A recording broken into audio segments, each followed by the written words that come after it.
O Supremo brasileiro recebe coisa de 8 mil processos.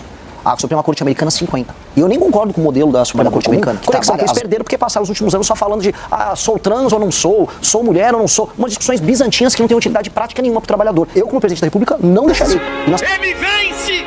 Vence! E vence! Aí é o que eu chamo de domínio total. O governo tem um outro que vai além disso e de maneira um pouco mais, digamos, amadurecida. A oposição tem sua posição também. Que é o 5x2, né? O 6x1 vai para o 5x2. Com possibilidade de negociar casos específicos, bem diferente do 4x3, que é inteiramente absurdo, né?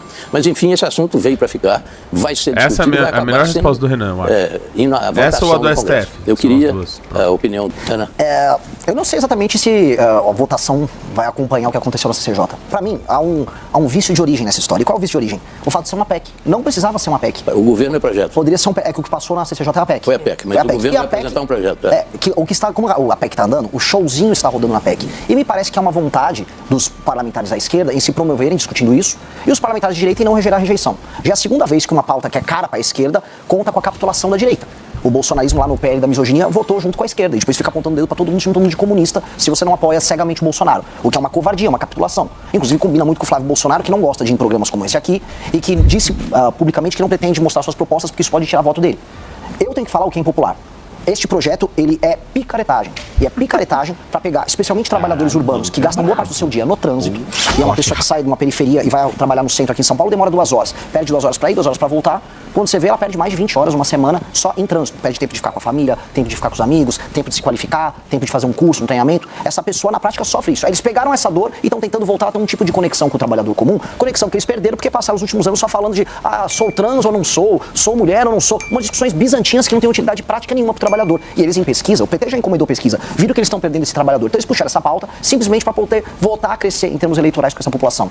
Eu concordo com o Aldo no aspecto de que nós temos que acompanhar as legislações internacionais que estão funcionando, e não só dos Estados Unidos e da China. A gente está perdendo nas cadeias globais de produção espaço para o Vietnã, para a Índia, e a Índia está num acelerado processo de industrialização. E quando acompanha as leis trabalhistas em todos esses lugares, elas são muito mais flexíveis. O que eu preciso avisar para o trabalhador brasileiro é: você precisa de flexibilidade para fazer seus contratos e o seu trabalho, como acontece nessas outras nações, em que a renda do trabalhador aumenta e o trabalho formal aumenta. Aqui o trabalho formal diminui e a renda do trabalhador está apertada.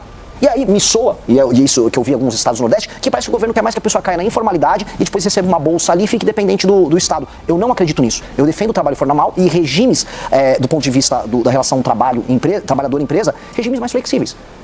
Contratar uma pessoa, demitir uma pessoa, não tem que ser esse drama todo, como não é nas nações desenvolvidas em desenvolvimento. Mas no Brasil é sempre esse drama. E aí sempre quando você tem um drama, aparece um populista no meio, tentando tirar voto em cima do sofrimento das pessoas. Não acredito, e diferente da direita bolsonarista, nós vamos nos opor publicamente ao projeto. Deixa eu colocar um outro assunto aqui na roda, que está todo dia no noticiário. Aliás, a gente brinca, né? Eu participo do Jornal Gente, na Rádio Bandeirantes, na Band News TV, que há alguns anos não houve edição do jornal em que a sigla STF não tenha sido pronunciada. Mas se eu olhar para trás, há 20, 30 anos, o que se falava do Supremo? Nada. Ninguém sabia, às vezes, nem falar do ministro, isso, né? Nada. Quem compõe, quem gosta do azul, do amarelo. Hoje a gente sabe tudo. Rapaziada. Queria ouvir, então, os 2 pré-candidatos aqui no Canal Livre sobre isso. Papel do Supremo, se vocês acham que há hoje algum tipo de disfunção no equilíbrio entre os 3 poderes e, caso vocês cheguem à presidência da República, o que é que está na mão do Poder Executivo para resolver um problema, se ele existir, no entender de vocês? Deixa eu começar com o Renan. Bom, a partir de 2012, quando a gente está discutindo embargos infringentes, ali a discussão sobre menção, a gente começa a ouvir falar do STF. E hoje, nós estamos em 2026, ano de Copa, a gente sabe os 11 do STF, mas não sabe os 11 que vão estar na seleção brasileira. E, na verdade, o Xandão e o Neymar são os objetos de polêmica nacional. Mas a real, o Supremo tem que voltar para sua caixinha. E a caixinha é uma caixinha que ele trata de temas abstratos ligados a discussões sobre constitucionalidade de temas nacionais, e não como última instância de processo. O Supremo brasileiro recebe coisa de 8 mil processos. A Suprema Corte Americana, 50. E eu nem concordo com o modelo da Suprema Corte Americana, que trabalha, às vezes, como, vamos dizer, última instância. Eu acho que o nosso modelo tem que ser de discussões que envolvam, olha, isso aqui é um direito fundamental, não, essa lei que passou, esse direito... É só isso. Atualmente é uma banca de negócios, atualmente é uma entidade que cruza todas as linhas possíveis, seja junto ao Legislativo, seja junto ao Poder Executivo. Atualmente é um instrumento autoritário dos seus pares e ele precisa ser combatido. Essa semana a gente viu um show de horrores do ministro Gilmar Mendes. E olha, ele é reputado como o ministro mais inteligente ali, estudou na Alemanha, fala alemão. É o decano. Tá passando vergonha. Agora deu um presente para o Romeu Zema, adversário de vocês. O Zema fez um videozinho lá de IA e ele pirou com o vídeo. Isso é uma insanidade. O que ele fez com o senador Alessandro Vieira, isso não é normal. Mesma coisa com o Alexandre de Moraes. E aí quando pegam as coisas indecorosas, as participações no escândalo do Banco Master, eles ficam fingindo de louco. O Alexandre de Moraes, mentira, aquele contato com minha esposa não existiu. Como não existiu? Aí depois o COAF pega, não, teve 80 milhões ali que foram depositados. Ah, então existiu. Ah, não, nunca vi ele. Aí depois pegaram, não, ele teve em Trancoso. Perigosíssimo estar em Trancoso com um Vorcaro numa festa, né? Mas ele teve em Trancoso. O que tem que acontecer com essas pessoas? Primeiro, tem que chegar um presidente da República que não tenha rabo preso, como foi o caso do Bolsonaro e como é o caso do Lula, e chegar lá e endereçar o tema do impeachment de ministros do STF e uma reforma que acabe com as decisões monocráticas, como acontece no Brasil. 83% das matérias que chegam lá são resolvidas com decisões monocráticas. Estabelecer um prazo máximo para os pedidos de vista que acontecem ali. Proibir de maneira perentória. Esse prazo já tem, são 80 dias agora. Mas assim, Demorou. O problema é que não são cumpridos e quem deveria fiscalizar eles não fiscaliza, que são eles próprios. Então, essas loucuras que acontecem. Outra coisa, os escritórios de advocacia ligados a parentes. Outra coisa, o tal do foro privilegiado. Código de conduta. O código, é que é uma discussão que está rolando ali. Eu acho essencial o código de conduta e isso inclui também a impossibilidade de escritórios de advocacia ligados a familiares. O outro ponto que eu acho também é importante, ela não ser a corte que cuida do tal foro privilegiado. Hoje, sejamos honestos, deputados e senadores não falam sobre o assunto e não vão tocar impeachment de ministro do STF, como aliás o Flávio Bolsonaro não vai tocar, porque ele tem rabo preso com o Gilmar Mendes e com o Dias Toffoli deve favor para eles. E ainda tem outro tema que é caro também pro ministro Aldo, que é o caso das ONGs que fazem lobby junto, vamos falar os nomes, com Rede de Sustentabilidade, com o PSOL, que chegam lá e ficam brecando obras, parando projetos que passam. Vocês vão ver, podem aguardar, a tentativa de sabotagem ao licenciamento ambiental que a gente vai ver nos próximos meses. Vão tentar sabotar o licenciamento ambiental que vai botar um monte de obra para andar no Brasil, simplesmente porque sim, porque tem uma agenda internacional financiada com ONGs tocadas e financiadas por nossos concorrentes internacionais que vão tentar usar o STF para sabotar o país. Não podemos deixar. Eu, como presidente da República, não deixarei. E nós temos que ter, vamos dizer, uma política que empodere agora o Executivo, porque as pessoas votam no presidente da República, e que recoloque o STF nas suas funções naturais. O Legislativo também, e aí peço para as pessoas votarem direito esse ano, né? Não tem que ter palhaços, tem que ter pessoas corajosas e probas para tocar esse assunto de maneira inteligente. É isso que eu clamo para a população brasileira. Agora, aí tem uma questão fundamental, que seria a reforma política. A nossa representação política no Brasil é inteiramente... Aí ele fez de Ele novo. fez de novo! Ele fez de novo! equivocada, ela não Mais representa uma o que vez. deveria representar. Há alguns projetos muito bons que estão perdidos por lá, propondo voto distrital, sistema misto, como na Alemanha, propondo voto em lista, e isso deve voltar agora. Eu queria saber a opinião de vocês. Voto distrital, vai? Não vai? O voto atual, ele funciona? Claro que não funciona. Vocês concordam com isso? E depois vamos falar também da mudança total da relação executivo-legislativa. De ouvir o Aldo também sobre o STF e o papel. Ou você confronta, e confronta não é com bravata, não é com ameaças, confronta institucionalmente. A mão na essa cara, relação, Renan, porra. ninguém vai governar o Brasil. E tem que se fazer isso no dia 1º de janeiro. Isso é inadiável. Porque se você não remove essa ação de um Supremo que se julga acima da Constituição, se um presidente da República não chegar uma hora e dizer o seguinte: eu estou impedido de cumprir essa decisão do Supremo porque ela fere a Constituição. Porque a ideia que se criou é que o Executivo e o Legislativo estão submetidos à Constituição e o Supremo é a Constituição. Não. O Supremo está tão submetido à Constituição quanto o Executivo e o Legislativo. Mas essa ideia não é a que prevalece no Brasil. Então o primeiro passo é confrontar essa situação. Mas há uma gravidade nisso, né, ministro? Acha que em alguns casos o Executivo poderia confrontar decisões da Suprema Sim, Corte? senhora, e deve fazer isso.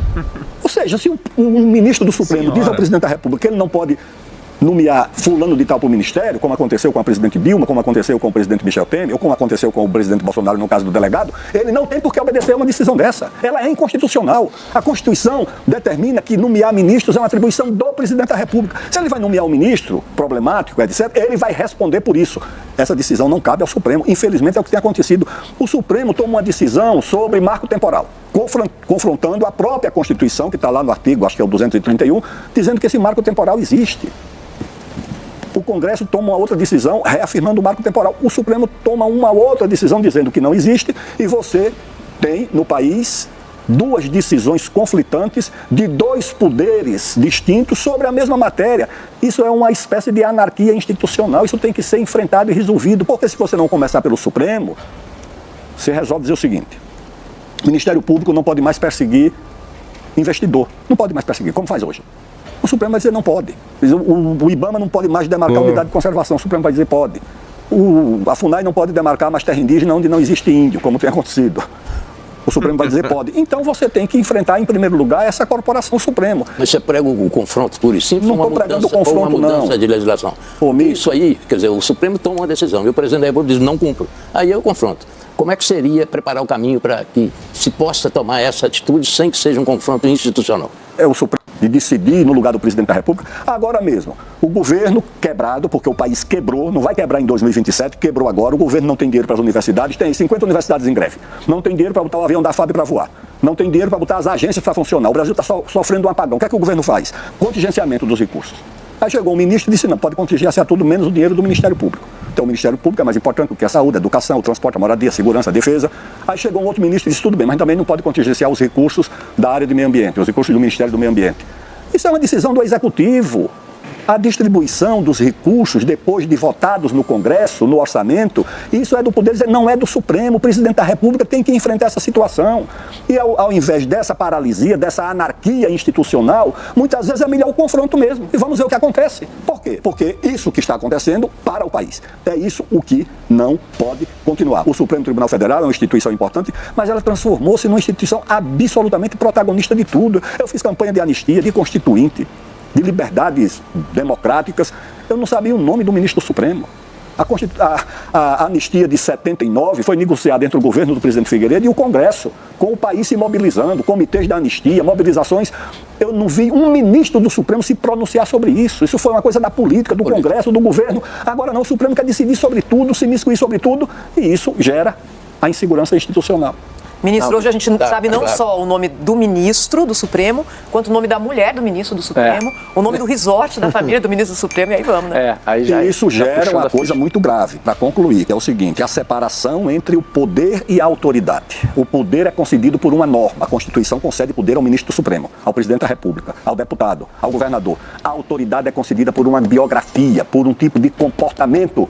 E nós, no Brasil, estamos assistindo o poder Correto, está indo para correto. um lado, mantido pela norma, pela lei, pela Constituição, mas a autoridade se esvaindo, principalmente Esse é o onde ela problema. deveria ser mais Rodolfo, forte. deixa eu só responder aquela pergunta minha. Sim, só para equilibrar a questão de tempo, vou pedir só para o Renan responder a questão de reforma política, se o senhor entende que voto distrital pode ser um caminho ou não, e aí eu vou contigo nessa resposta e a gente depois encaminha, que eu preciso equilibrar o tempo aqui. Não, perfeito. Posso até dar um pitaco, trazer um caso claro no que a gente está discutindo aqui? Esse tema do STF é muito importante. Não dá pra gente, infelizmente, ele cobre muito espaço. Caso claro, eu tô falando muito. Dia 5 de janeiro, algumas áreas do Brasil que estão sob comando do crime, eu vou colocar em estado de defesa. Eu tenho certeza absoluta que vai vir uma ação do PSOL, o PSOL vai botar uma ação e vai vir um ministro vai dar uma decisão monocrática barrando. Só que se o pedido do estado de defesa passa pelo processo legislativo certinho, obtive a maioria, conseguir, aí a decisão ilegal não se cumpre.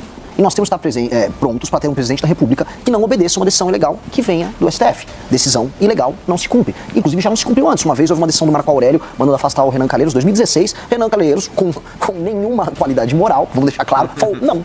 Rolou um impasse e derrubaram. Que eu acho que está na hora de fazer isso. O Bolsonaro ficava comprando, a gente comprou muitos conflitos do período do Bolsonaro, em que ele ficava gritando, não gosto do Xandão. Aí depois chorava no telefone com o Xandão, como foi relatado, pediu ajuda para Michel Temer. Não é assim que se resolve. Institucionalmente você vai ter que dar um break. Porque o Supremo vai fazer o quê? Vai te dar um golpe de Estado? Nós precisamos falar, se o processo legislativo foi tocado através dos seus agentes devidamente constituídos, e se o presidente, devidamente constituído, entrou, vamos dizer, no cumprimento das suas atribuições com um projeto, isso tem que ser respeitado pelo STF. Não é porque eles querem discutir direitos humanos em Harvard que vai ser derrubado. Isso tem que ficar claro. O próximo presidente da República vai ter que lidar com esse problema. E a gente não vai poder fugir desse assunto. Indo para a questão da reforma política. Eu não acredito no voto distrital puro, porque o voto distrital puro no Brasil é apenas empoderamento do centrão.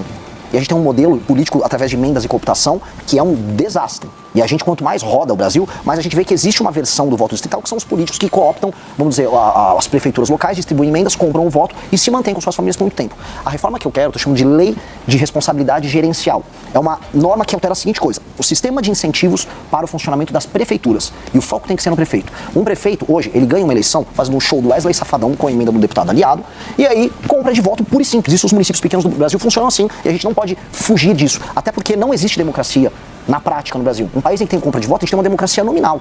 As pessoas são cooptadas no período eleitoral, seja pela máquina pública, seja pela compra de votos, seja pelo Caixa 2, votam ali no grupo familiar e o jogo segue. Nós precisamos, então, fundir municípios, estabelecer critérios objetivos de avaliação dos prefeitos, de modo a um prefeito, se quiser participar de uma reeleição, ele vai ter que cumprir no mínimo. Se tem 10% de cobertura de esgoto naquele município, entrega, vamos por 20%. O IBGE, o IPE, órgãos podem trabalhar nisso. E estabelece esses critérios. Melhora no ranking do SAEB, melhora a cobertura de esgoto, melhora índices ligados ao atendimento nas UBS, nos municípios. Obteve esses índices, participa da reeleição normalmente, pode até fazer seu show do Wesley Safadão. Não obteve esses índices, o prefeito tem que ter uma sanção. E a segunda coisa, que é super simples de resolver: o fundo partidário eleitoral no Brasil, que já é altíssimo, ele não tem que ser condicionado pelo número de tiriricas ou Nicolas Ferreiras ou Érica Hiltons que você elege no seu partido. ele tem que ser condicionado a esses critérios de desempenho objetivo dos seus prefeitos. Então, um partido tem os prefeitos obtêm bons índices de desempenho metrificados de maneira objetiva, portanto, atendem ao interesse da população local, mesmo quando a população local não saiba avaliar. A população local no Brasil não sabe avaliar, por exemplo, a importância do saneamento básico. Não cobra, eu quero meu saneamento, ninguém cobra, até porque a obra está acontecendo debaixo da terra. E aí ninguém liga mesmo com o marco do saneamento aí no passado. Então, fazer isso obriga os partidos a, eu quero colocar bons prefeitos que vão obter bons índices de desempenho e assim eu tenho mais dinheiro para reinvestir em mais bons prefeitos e administradores públicos de qualidade. Com esse sistema de incentivo, de um lado, e com a punição para o líder político local e para o partido não poder concorrer à eleição, inclusive ficar inelegível por 8 anos naquele município, aí a gente começa a balancear, a gente estabelece critérios objetivos de avaliação. E isso a gente começa a dimensionar a necessidade das emendas, a função dos deputados federais e a função dos partidos políticos. Porque hoje o partido político é só um nome. Qual a diferença do PSD para o PP, para o União Brasil, para o MDB? Praticamente não serve para nada. A representação popular, do jeito que está, se manteria. Lógico, você vota na eleição. Acontece que um prefeito fica 4 anos no município, Sim. pega aquele município com 2% de esgoto, e aí termina com 2% de esgoto, ou água potável, e a população relege, a população relege ele porque a população está num nível de pobreza, que ela naturalizou o absurdo. E aí esse prefeito não tem nenhuma obrigação em aumentar a atividade econômica naquele município, nenhuma, continua com o pires na mão pedindo dinheiro do fundo de participação dos municípios, o dinheiro chega, ele não faz nada de útil, faz o famoso show do Wesley Safadão, do Natanzinho no município, coloca a turma na prefeitura, coopta a galera, faz caixa 2 com o dinheiro desviado das emendas que estão na casa dos mais de 60 milhões, e o jogo segue e ele é reeleito. Quando a gente vai nas pequenas prefeituras, nos lugares mais pobres do Brasil, a gente vê isso. Por que é reeleito o prefeito que não melhora nenhum indicador básico? O prefeito, portanto, não está cumprindo seu papel constitucional de atender às demandas da população. E a população não sabe avaliar. A gente vai precisar ajudar a população a avaliar de alguma maneira. E esses critérios objetivos têm que estar presentes nisso. A não ser que a gente aceite as coisas como elas estão. Tudo bem, eu vou ver o Maranhão para sempre, sem rua, sem esgoto e com uma atividade econômica baixíssima. É isso que a gente quer? A gente chama isso de democracia? Eu não consigo concordar. Então uma reforma tem que passar por isso. Porque se não terá isso, é distrital misto, é distrital puro, é o modelo alemão, é o modelo português com a lista fechada, não vai fazer diferença. Porque o sistema de incentivos vai ser o mesmo. Renan, privatizações. Sou favorável, dependendo do caso. Agora, num modelo mais amplo, a gente tem que entender que com a chegada da inteligência artificial, machine learning, a gente vai poder utilizar a centralidade do Estado de maneira eficiente como nunca antes na história do Brasil. Eu estou muito otimista. A Petrobras ser pública ou ela ser privada é pequeno perto do que a Petrobras e o setor todo vai poder fazer um mundo em que o conhecimento ele vai ser compartilhado. É uma novidade muito grande nisso. Um exemplo, mais que não seja uma empresa pública, o SUS, com o uso da inteligência artificial, do machine learning, do prontuário único, de aplicativos que vão fazer com que você possa se consultar com o médico na hora, ele vai passar por uma revolução nos próximos anos. Eu era, como liberal, meio, não gosto do SUS, tudo que é meio, tem único no nome, eu sou meio contrário. Hoje eu já olho o modelo centralizado do SUS, junto com a tecnologia, com o machine learning, como uma dádiva. A gente vai poder fazer uma revolução na área da saúde, como os Estados Unidos hoje não podem fazer, como a Inglaterra está pensando em fazer, como El Salvador, a gente citou o Bukele agora há pouco, está fazendo, e o modelo deles é sensacional. A gente fala muito de segurança, mas a área da saúde é uma revolução. E aí a centralidade do Estado, o papel articulador de forças, agora surgindo também como um papel articulador de inteligência, pode tornar o Brasil um país muito, não só eficiente em entregar seus serviços, mas muito poderoso. A gente poder usar as terras raras, utilizando o Estado como, por exemplo, um fomentador dessas empresas de tecnologia, que vão fazer transferência de tecnologia com empresas americanas e explorando esses recursos, o Estado não passa a ser um inimigo, ele passa a ser um parceiro nessa construção. E eu acho que esse futuro vai ser próximo. Inscreva-se no canal para mais conteúdos, deem o like, ative o sininho e não deixe que os outros decidam por você.